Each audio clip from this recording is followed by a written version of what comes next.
Vous écoutez RFI, vous avez raison, il est 20h30 à Ismaïlia, 18h30 en temps universel. Et l'actualité africaine, c'est avec Zéphirin Quadio. Bonsoir Zéphirin. Bonsoir Guillaume, bonsoir à toutes et à tous. Au sommaire de cette édition, le retour sur l'attaque kamikaze d'hier contre l'armée nigérienne. Bilan 18 soldats tués, 4 portés disparus. Sur place, les opérations de ratissage se poursuivent. Et puis les violences de ces dernières semaines dans le territoire de Djougou sont une tentative de déstabilisation du pouvoir. Ce sont les mots du président congolais Félix Tshisekedi à la faveur de sa visite dans la province de l'Ituri.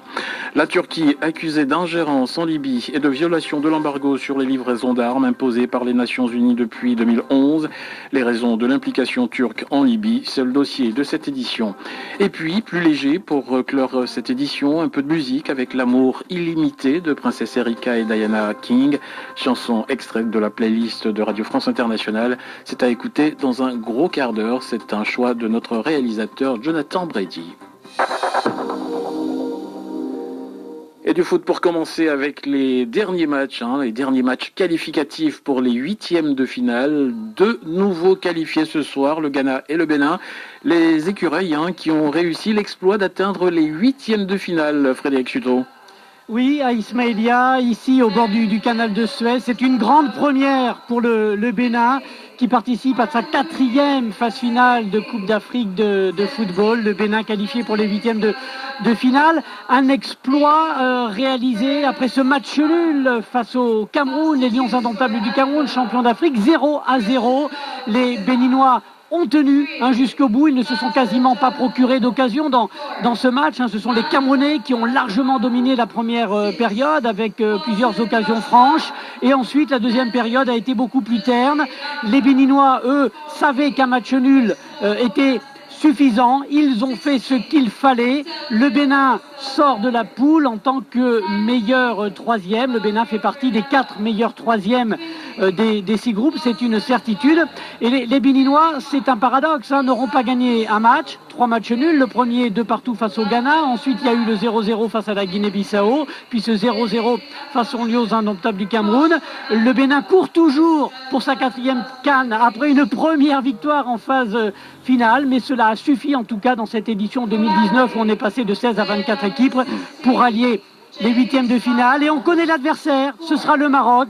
Un rendez-vous dès vendredi au Caire. Le Maroc en 8e de finale pour les écureuils. Merci Frédéric, surtout en direct d'Ismaïlia. J'ajoute que le Bénin, qui n'a jamais gagné de match de poule lors d'une phase de CAN, va devoir donc se dépasser puisqu'il va se retrouver face au Maroc dans un match à élimination directe. Retour sur l'attaque kamikaze contre l'armée nigérienne. Cela s'est passé lundi après-midi dans l'ouest du pays, près de la frontière avec le Mali. C'est le camp de garnison d'Inates qui a été visé par 2 véhicules kamikazes et plusieurs hommes armés à moto. Des opérations de ratissage sont toujours en cours dans cette zone. On fait le point avec Binta Diagne. Depuis hier soir, des renforts de l'armée nigérienne ont été déployés dans la zone. Plusieurs avions militaires français et américains ont aussi été mobilisés. Résultat, l'ennemi a été mis en déroute, indique le ministère nigérien de la Défense qui assure que des éléments terroristes ont été repoussés sur la frontière du Mali. Les frappes aériennes ont permis de détruire un camion. Plusieurs terroristes ont été neutralisés, souligne le ministère de la Défense. En revanche, le bilan humain et matériel est lourd. 18 soldats tués, 4 portés disparus selon les autorités. Une caserne a été réduite en cendres. Les opérations de ratissage se sont poursuivies ce mardi. Quant aux dépouilles, elles vont être rapatriées à Tillabéri pour y être inhumées demain matin. Cette attaque n'a pas été revendiquée pour l'instant, mais le contexte reste instable dans cette zone. En témoigne l'embuscade revendiquée par l'organisation État islamique dans le Grand Sahara, survenue en mai dernier à Tongo, dans laquelle 28 soldats ont perdu la vie. Récemment, 18 combattants ont été arrêtés suite à une opération menée par les forces armées nigériennes, françaises et américaines. Et les auteurs de cette attaque jugée complexe n'ont toujours pas été identifiés. Pour l'heure, ce que l'on sait, c'est que l'organisation islamique dans le Grand Sahara est de plus en plus active dans cette partie du pays. C'est notamment ce que observe Anna Armstrong, analyste chez International Crisis Group. C'est une geste qui montre aux forces nigériennes que leur position dans la zone est de plus en plus instable. Depuis le mois de mai, y a eu une augmentation de violence. Il y a eu plusieurs attaques qui ont été organisées par l'État islamique dans le Grand Sahara. Ils ont des bases côté malien de la frontière, mais ils ont l'habitude de circuler. Et avec le passage du temps, ils ont réussi à tisser des liens avec les communautés dans la zone, qui sont très vulnérables. En fait. On voit que les attaques de l'État islamique, IJS, ils deviennent de plus en plus sophistiqués. À Inates hier, il y avait 2 voitures kamikazes qui ont été utilisées. Ça fait à peu près 6 mois ou 7 mois qu'on a vu le premier IED. Donc, on voit que les attaques ils sont en train de devenir plus sophistiquées. Ça, c'est lié un peu avec une évolution des tactiques dans la zone. Voilà les explications d'Anna Armstrong, analyste chez International Crisis Group. Dans l'actualité également, les forces armées congolaises annoncent avoir neutralisé la milice qui a tué plus de 150 personnes dans le territoire de Djougou depuis avril 2018. Les opérations sont toujours en cours, mais l'armée demande à la population qui avait fui les violences de revenir. L'identité et le mobile de cette milice reste à élucider, cependant. Mais pour le président congolais Félix Tshisekedi en visite à Bunia, il s'agit là d'une opération de déstabilisation du pouvoir de Kinshasa. L'armée sera maintenue, les forces de défense seront maintenues ici jusqu'à l'éradication complète de leurs nuisances, mais en même temps, une main leur est tendue pour leur reddition. Et surtout, pour qu'ils passent aux aveux, qu'ils disent quel est le soubassement de leur action et pourquoi tant de violence, pourquoi tant d'acharnement à mal faire, à commettre des crimes. Donc manifestement, ça ressemble à une tentative, j'allais dire, de génocide. Donc on voulait pousser la province d'Ituri à s'embraser. Et donc amener des événements malheureux du genre génocide qu'on a connu dans notre région des Grands Lacs pour sûrement déstabiliser le pouvoir de Kinshasa. Ça ressemble vraiment à un complot.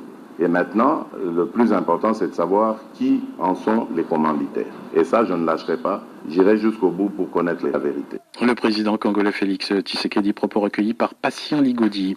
La commission d'enquête de l'ONU sur le Burundi a partagé ses observations sur l'évolution de la situation des droits de l'homme dans le pays depuis mars 2019. Ce mardi, devant le Conseil des droits de l'homme réuni à Genève, la mission remet en cause, je cite, la normalisation affichée par le gouvernement burundais. La commission d'enquête constate un rétrécissement de l'espace démocratique et une intensification de la restriction des libertés publiques ces derniers mois.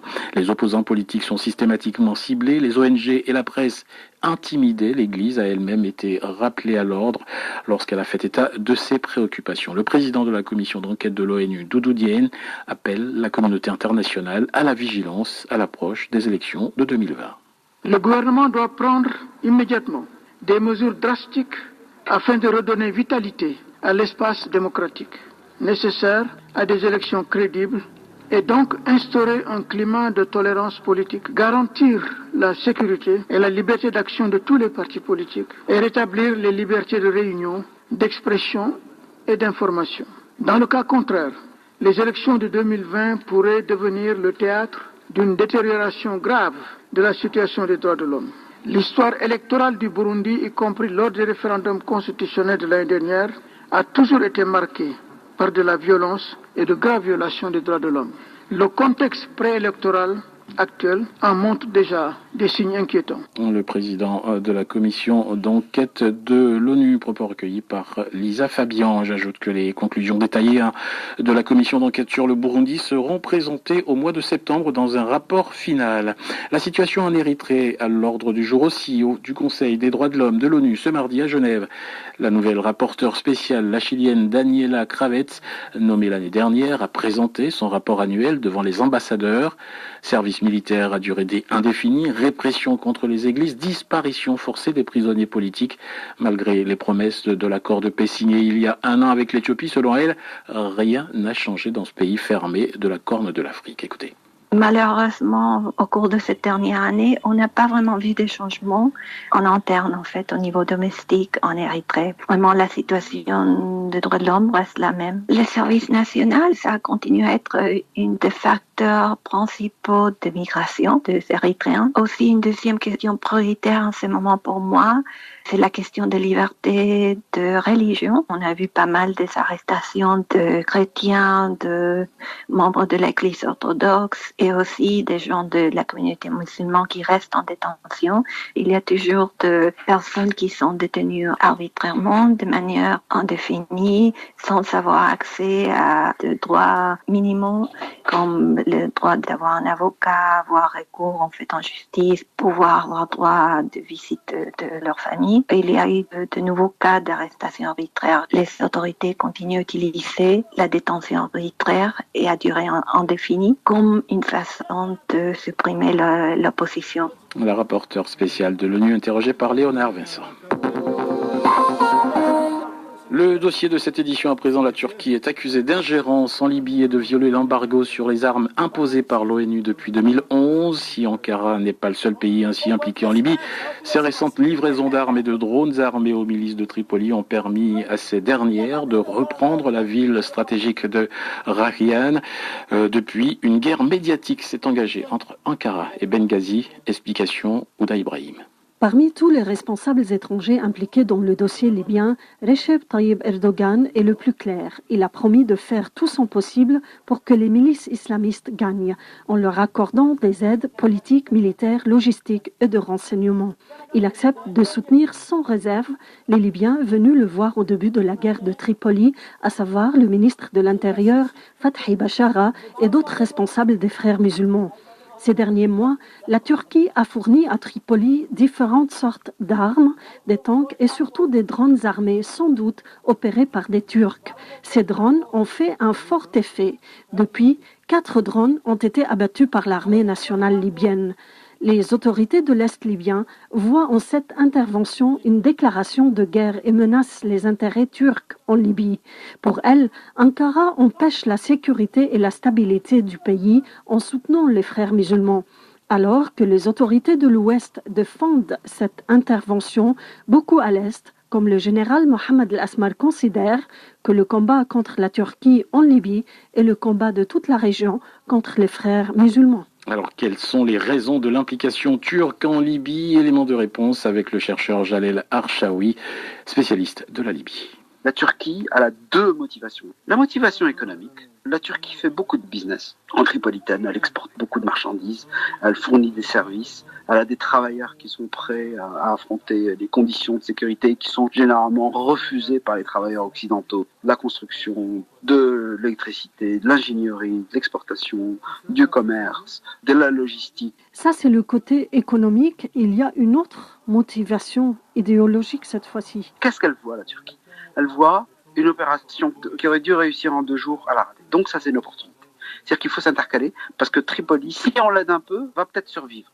Et si ça marche, ça va envoyer un message idéologique à beaucoup d'autres courants politiques à travers toute la moitié nord de l'Afrique. C'est-à-dire que la Turquie joue sur son image populiste, voire démagogique, qui dit « je suis tolérant de la pluralisme » par opposition à quoi? Par opposition au Golfe, c'est-à-dire les Émirats arabes unis, l'Arabie saoudite et de l'Égypte, qui sont en train de promouvoir une autre forme d'autoritarisme, un autoritarisme beaucoup plus strict. Pas de dimension populiste au Soudan, pas de dimension populiste en Égypte, rien. C'est vraiment de l'autoritarisme carré, sans aucune marge de manœuvre. Moi, Erdogan, j'ai une autre forme d'autoritarisme, même des laïcs, ça vient de les séduire. Et donc, ça envoie tout ce message-là. Et finalement, en intervenant d'une manière très ponctuelle, il y a beaucoup de récompenses idéologiques. Cette ingérence turque, aujourd'hui en Libye, paraît en nette contradiction avec la position adoptée en 2011. Au début de l'intervention qui était voulue par le Qatar, qui était voulue par les États-Unis, qui était voulue par la France et la Grande-Bretagne, la Turquie était contre au début, parce qu'elle avait beaucoup d'engagement économique dans la Libye de Kadhafi. Elle avait 20 milliards de dollars. Donc elle était extrêmement sceptique. Et les États-Unis, c'est-à-dire Hillary Clinton, s'était occupé de convaincre la Turquie. À l'époque, la Turquie avait encore la politique qui consistait à dire zéro problème avec nos voisins. Et il n'y avait pas cette notion d'interférence. Ils étaient dans une décennie où ils avaient multiplié leur PIB par 3. Et là, à partir de juillet 2011, ils commencent à entraîner des rebelles libyens, ils commencent à se prendre au jeu. Et on assiste dès novembre 2011 à une visite très victorieuse, très arrogante de la part d'Erdogan, qui était extrêmement heureux de voir Moubarak tomber en Égypte. Et il a fait le tour comme ça de certaines capitales de l'Afrique du Nord, dont la Libye. Donc il y avait un raisonnement assez clair, c'était de dire la Turquie est pour les révolutionnaires et pour les islamistes, et on va voir émerger un ordre nouveau. Le chercheur Jalel Archaoui, l'implication de la Turquie dans la crise libyenne, dossier signé Ouda Ibrahim. Et on en vient à ce tweet qui ajoute de l'huile sur le feu entre le Kenya et la Somalie en cause un litige frontalier concernant le Somaliland. Or, jeudi dernier, Nairobi a reçu le ministre des Affaires étrangères du Somaliland. À l'issue de la rencontre, la tension est montée d'un cran. À Nairobi, Sébastien Lemaitre. C'est un mot lourd de sens qui a relancé la tension. Le 27 juin, le ministère kényan des Affaires étrangères diffuse un tweet sur la rencontre entre son secrétaire principal, Macharia Kamau, et Yassine Haji Mohamed, chef de la diplomatie du Somaliland. Problème, le message parle d'intérêts communs entre les deux pays.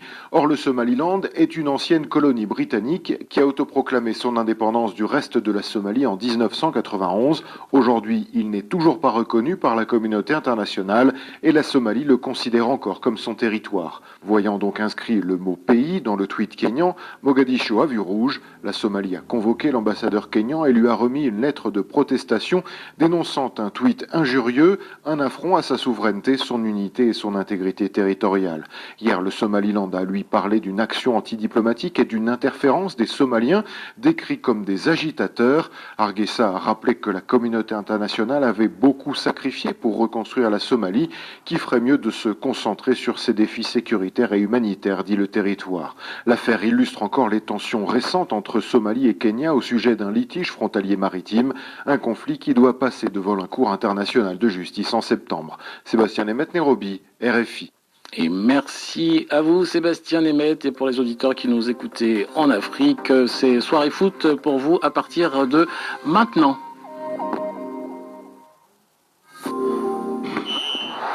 Événement. Fait pétiller la planète foot avec les boissons Planète. Présente dans plus de 30 pays à travers le monde, Planète, c'est un goût fruité, des saveurs incomparables et des bulles pour un effet rafraîchissant instantané. Planète, c'est l'équipe gagnante. Savourez un monde de foot avec les boissons Planète, partenaire de vos plus beaux instants de foot en famille ou entre amis. Planète, un monde de saveurs. Avec Bank of Africa, fini les transferts d'argent trop chers. BOA Express, le service de transfert d'argent de Bank of Africa, est sans doute le moins cher du marché. Avec BOA Express de Bank of Africa, envoyer de l'argent n'a jamais été aussi facile. Vous pensez transfert d'argent rapide et sécurisé? Pensez BOA Express. Rendez-vous dans nos agences. Bank of Africa, la force d'un groupe, la proximité d'un partenaire. BOA Express est un service disponible dans la zone UMOA.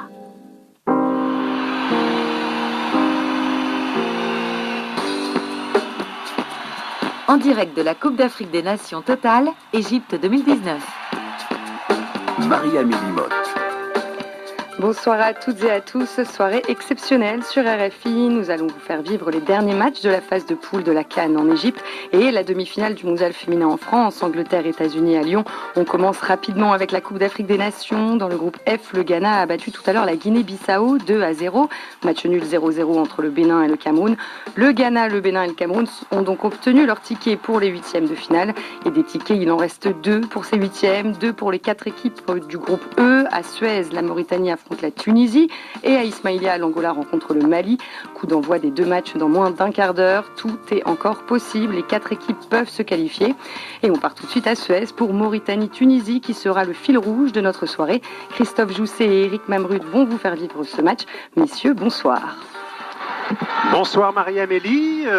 Christophe Jousset n'est pas encore là. Il est en zone mixte pour essayer de recueillir les impressions des Ghanéens, notamment vainqueurs tout à l'heure de la Guinée-Bissau 2-0. Les Ghanéens qualifiés à la différence des Djurtous. Mais on va déjà vous présenter cette rencontre Mauritanie-Tunisie, donc ici à Suez, avec son canal, son vent qui est un des acteurs invités surprise de ce groupe, omniprésent depuis le début de ce tournoi. Tous les matchs, on a ce vent qui risque de perturber les 22 acteurs. Mauritanie-Tunisie, c'est une première à la CAN, et pour cause, puisque la Mauritanie dispute sa toute première Coupe d'Afrique des Nations. Pour la Tunisie, c'est sa 19e, évidemment. C'est un ogre, à la différence de la Mauritanie, un des petits poussets de ce tournoi, avec le Burundi déjà éliminé, avec Madagascar qui lui s'est brillamment qualifié. La Mauritanie qui a mal démarré son tournoi avec une défaite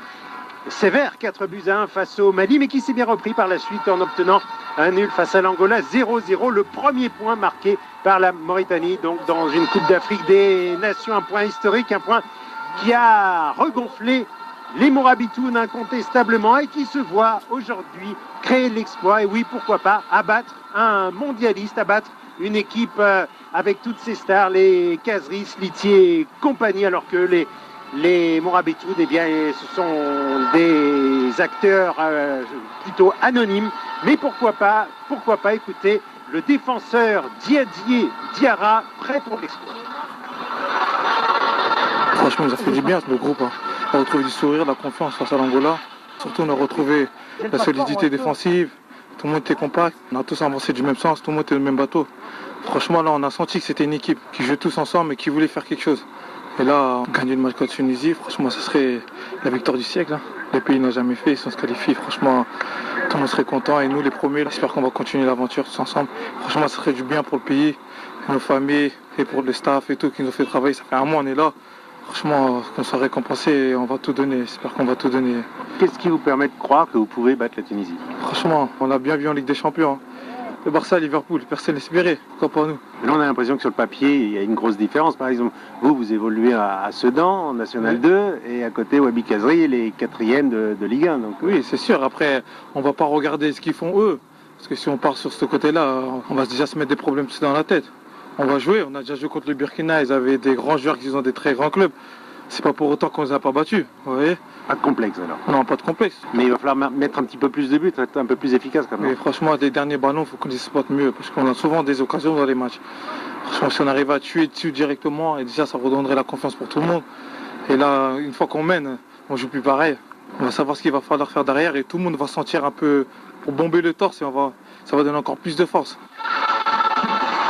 Diadier Diarra prêt pour l'exploit, de même que les supporters Mourabitounes que vous entendez à côté de nous avec leur